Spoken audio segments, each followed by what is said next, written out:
waxaa jiri jiray aabbo wanaagsan wuxuu yeeshtay beer weyn wuxuu ku abuuray geed aad u weyn ilaahay wuxuu siiyey 4 wiil aabihii wiilkiisa ayuu wuxuu diray markay ahayd sayfka sanadka ognaay 4 season waaye sayfku diray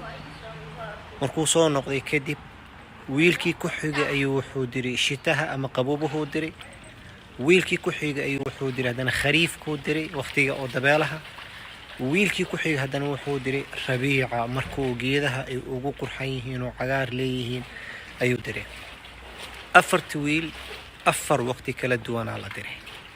4 wiil way soo noqdeen markuu wiilka afaraad ugu dambeeyay soo noqday aabihii 4tiisa wiil ayuu isugu yeeray mid walbana wuu wareystay wuxuu ku yiri wiilkiigu iga waran geedkii aad soo aragtay wiilkii wuxuu yiri aabbo waxaan soo arkay geed weyn kuleelaha iyo qorraxda aan ka hoos galayaan arkay oo aad weyn oo maasha Allah saddexda wiil kale indhahay taageen wiilkii labaad uu wareystay wuxuu yiri iga waran geedkaas soo aragtay wiilkii labaad wuxuu yiri aabba meesha geed kuma haalinay waxa ku yaala qolof taagan caleena kuma oolin meesha dhan barafay ahayd geed ma soo arkin waxaan soo arkay qolof dheer oo taagan aan soo arkay aniga bas wax kale ma soo arkay saddexdii kale indhahay taageen ayagana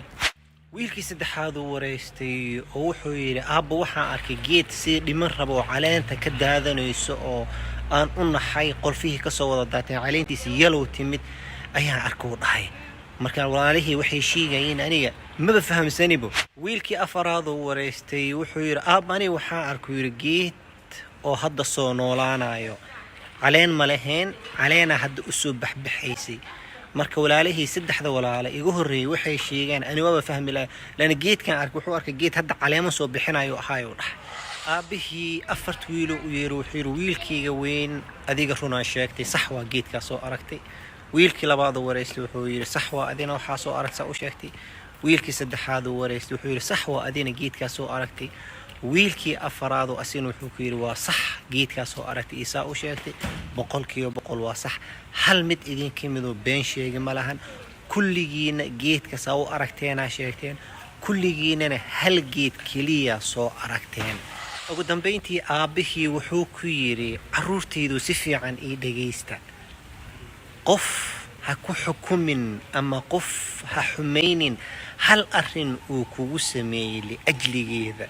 geedka saa u jeedaan wuxuu yiri sanadkii 4 mar oo 4 nooc kala duwan u leeyahay qof ibn aadan haduu wax kugu sameeyo hal mar wax kugu sameeyo ha ku xukumin halkaas maro saddexdii mar kale ka horeysay fiiri ibn aadanka waxay u baahan yihiin sabar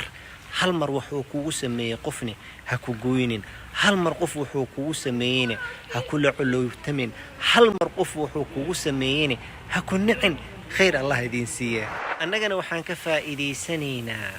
qof haduu hal mar wax kugu sameeyo ha xukumin oo ha gooynin